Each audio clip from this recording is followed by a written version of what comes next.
보험 설계사로 상담을 하다 보면 치아보험을 정말 많은 분들이 문의를 하시는데요. 많은 분들이 치아보험만 있으면 임플란트나 브릿지 치료를 전부 보장받을 수 있다고 생각을 하시더라고요.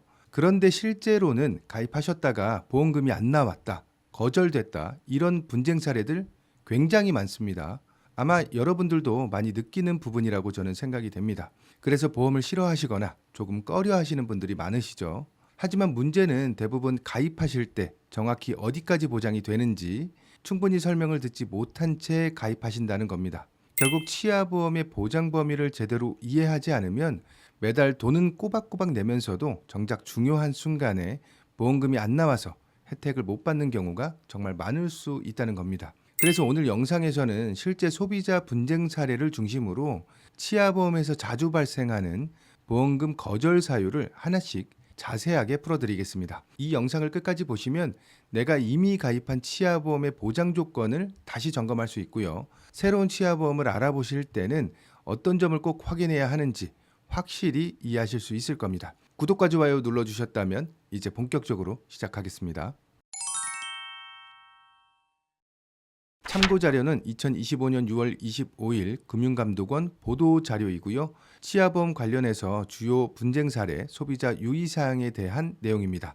첫 번째 사례는요. 박땡땡 씨는 2023년 1월에 심각한 잇몸 질환을 치료하는 과정에서 영구치 5개를 발치한 뒤에 치조골의 손상이 좀 덜한 치아 3개에 대해서 같은 해 6월에 먼저 임플란트 치료를 하고 나머지 2개 치아에 대해서는 이듬해인 24년 6월에 임플란트 치료를 받은 뒤에 보험금 청구를 했습니다. 대부분의 치아보험은 임플란트 보장 한도를 연간 3개로 제한을 합니다. 위의 사례를 보면 박땡땡 님도 1년에 3개까지 보장이 가능한 걸로 알고 있는 것 같습니다. 3개를 먼저 치료하고 추후 1년이 지난 뒤에 2개를 추가로 치료했죠. 그런데 이게 왜 민원 사례일까요?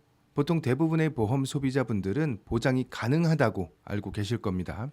연간 3개를 보장하고 1년 단위로 3개씩 임플란트 치료를 했기 때문에 면책사항이 없다고 판단을 합니다. 그런데 이 내용을 보면 이해가 확실하게 가실 겁니다.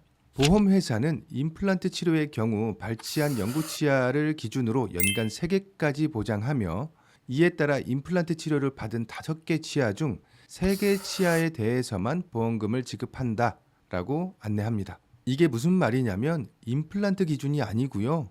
영구치아 발치 기준이라는 겁니다. 연간 발치한 영구치 개수 기준으로 산정하고 연간 발치한 영구치는 치료 시기에 관계없이 보험금을 지급하지 않습니다. 라고 나와 있습니다. 실제 판매되고 있는 A사의 치아보험 약관을 확인해 봤습니다. 보철 치아의 면책사항을 확인해 보면 보철 치아의 경우 영구치 발거일을 기준으로 보장되며 임플란트를 치료한 날을 기준으로 보장되지 않습니다. 라고 정확하게 명시되어 있습니다. 보장 예시에서도 보면 2023년 1월에 영구치 5개를 발치했고요. 같은 해 6월에 3개의 임플란트를 했습니다. 3개는 보장이 가능하지만 24년 6월에 시행한 임플란트 2개에 대해서는 보장하지 않습니다. 이유는 2023년 1월에 영구치를 한 번에 5개를 발치했기 때문이죠. 5개 전부를 보장받으려면 발치일을 나눠야 합니다. 23년 1월에 3개의 영구치를 발치하고 1년이 지난 이후 24년 6월에 2개의 영구치를 발치했습니다. 그렇다면 5개 치아 전부를 한 번에 임플란트 한다고 해도 5개가 다 보장이 가능하다고 이해하시면 됩니다. 단 보험사 상품마다 연간 보장 한도가 상이할 수 있으니까 꼼꼼히 비교 확인하시는 게 좋습니다. 자, 첫 번째 사례는 정확하게 이해하셨죠? 아마 가장 많은 민원 사항일 것 같습니다. 이어서 두 번째 민원 사례를 보겠습니다. 이번에는 집에서 스스로 발치한 치아는 보험금이 지급되지 않을 수 있습니다. 라는 내용입니다. 최땡땡 씨는 평소에 흔들리던 치아를 집에서 스스로 뽑은 뒤에 치과를 방문해서 임플란트 치료를 받고 가입한 치아보험에서 보험금 청구를 하였습니다. 이건 어떻게 생각하시나요?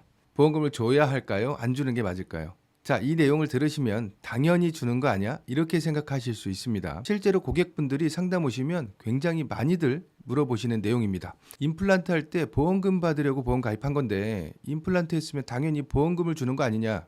보험 가입할 때 임플란트 보장해 준다더니 이거 왜 안 되냐? 이렇게 질문하십니다. 그런데 여러분이 보험사라면 이거 지급할까요? 기본적으로 임플란트 보장은 치아가 남아있는 상태가 확인되어야 합니다. 확실한 기준과 근거가 없다면 보험사는 지급을 안 할 수밖에 없죠. 만약 빠져있는 치아까지 보장한다면 보험을 미리 가입할 필요가 없을 겁니다. 치료가 필요할 때 가입하고 바로 보장만 받으면 되니까요. 보험회사는 치과의사가 치료를 위해 발치가 필요하다고 판단을 하고 발치한 영구치에 대해서 임플란트 치료 보험금이 지급되므로 스스로 발치한 후에 치과 치료를 받은 경우는 보험금 지급이 안 됩니다. 약관 예시에서도 보면 영구치 발치 진단을 확정받고 해당 영구치를 발치한 부위에 임플란트 치료를 받았을 때 보험금이 지급된다고 명시되어 있습니다. 자, 그러니까 여러분들도 이 내용 잘 참고하셔서 불이익 당하는 일 없도록 주의하셔야 합니다. 세 번째 민원 사례는 발치에 관한 내용입니다. 많은 분들이 사랑니에 대해서도 보장이 가능하다고 알고 계시는 분들 정말 많습니다. 하지만 사랑니는 보장 대상이 아닙니다.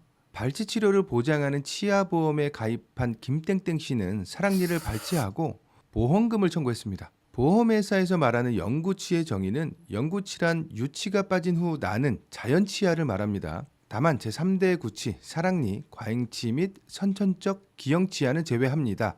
라고 되어 있습니다. 다음 민원은 김땡땡 씨는 치과 상담 결과 치아가 겹쳐서 나고 앞니가 돌출돼서 교정치료가 필요하다는 소견을 받아서 2개의 치아를 발치했다고 합니다. 보험회사는 부정치열 교정을 위해서 영구치를 발치하는 경우에는 보험금 지급이 안 됩니다. 이 부분도 잘 알고 계셔야겠죠. 다음 민원 사례는 한땡땡 씨가 충치 치료비 부담을 덜기 위해 치아보험을 가입을 하고요. 한 달 뒤에 치과 방문을 해서 치료를 받았습니다. 자, 이거는 뭐가 문제일까요? 치아보험에 가입을 하고 한 달 뒤에 치료를 받았다는 건데 문제는 면책기간입니다. 보험을 가입할 때는 꼭 면책기간을 그리고 감액기간을 어떻게 설정되어 있는지 확인을 해야 됩니다. 위의 경우는 면책기간 안에 진단을 받고 치료를 했죠.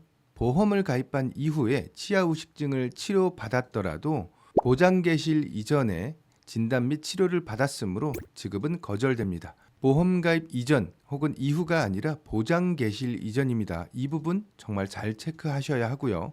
다음 사례도 비슷한 사례인데 이분은 23년 3월에 보험 계약이 실효됐습니다. 쉽게 말하면 보험료를 납입하지 않아서 보험 계약의 효력이 없는 상태가 된 거죠. 자, 그런데 다시 치아보험의 보장을 받기 위해서 24년 4월에 이 계약을 부활시킵니다. 문제는 이 다음입니다. 24년 5월, 그러니까 부활한 지 한 달 만에 치과에 가서 신경치료를 받고 보험금 청구를 하셨습니다. 아마 이분은 이제 다시 납입 시작했으니까 당연히 보장이 되겠지라고 생각하신 것 같아요. 하지만 보험사는 보험금 지급을 거절했습니다. 왜일까요? 바로 부활 계약에도 면책 기간이 다시 적용되기 때문입니다. 많은 분들이 오해하시는 부분이 이겁니다. 이 사례에서 보험사가 거절한 이유는 부활한 뒤 한 달밖에 지나지 않은 시점에서 치료를 받았기 때문입니다. 아직 면책 기간이 끝나지 않았다는 거죠. 이런 부분은 소비자분들이 잘 모르는 경우가 많습니다. 부활했으니까 당연히 예전 가입일 기준으로 보장이 되겠지 하는 착각을 하시는 거죠. 하지만 보험은 약관 기준입니다. 실효된 계약을 부활하면 보장 개시일도 새롭게 잡히고 면책 기간도 새로 적용된다는 점을 꼭 기억하셔야 합니다. 가입하실 때나 부활하실 때 이 부분을 반드시 확인하시고 그리고 치료 계획을 세우셔야 나중에 보험금 거절 같은 불이익을 피할 수 있습니다. 자, 오늘 내용을 잠깐 요약해 보자면 치아보험에서 임플란트 치료비를 전부 다 받을 수 있다고 생각을 하지만 발치 개수 기준으로 보장 한도가 제한되어서 분쟁이 생겼던 사례, 집에서 스스로 발치한 경우 보험금이 지급되지 않았던 사례, 사랑니나 교정 목적의 발치가 보장 대상이 아닌 사례, 면책 기간을 몰라서 보험금이 지급된 사례, 그리고 계약이 실효됐다가 부활했을 때 면책 기간이 다시 발생한 사례까지 살펴봤습니다. 오늘 살펴본 내용들 정말 너무 어려운 내용인가요? 우리가 전혀 알 수 없는 내용이어서 이게 주요 민원 사례로까지 이어진 걸까요? 여러분, 절대 아닙니다. 사실은 조금만 더 관심을 가지고 약관을 한 번 더 살펴보고 꼼꼼히 질문하고 확인했으면 충분히 예방할 수 있는 그런 내용들이었습니다. 여러분, 결국 준비가 답이고 내가 아는 게 답입니다. 조금 더 똑똑하게 준비하셔야 되고요. 이 채널에서는 앞으로도 보험을 똑똑하게 준비할 수 있는 실질적인 정보들을 계속해서 전달해 드릴 예정입니다. 구독과 좋아요 꼭 부탁드리고요. 보험 관련 문의는 이 팀장에게 맡겨주시면 됩니다. 영상 끝까지 시청해 주셔서 감사합니다. 보험 광고는 심의 기준을 준수하였으며 유효기간은 심의일로부터 1년입니다.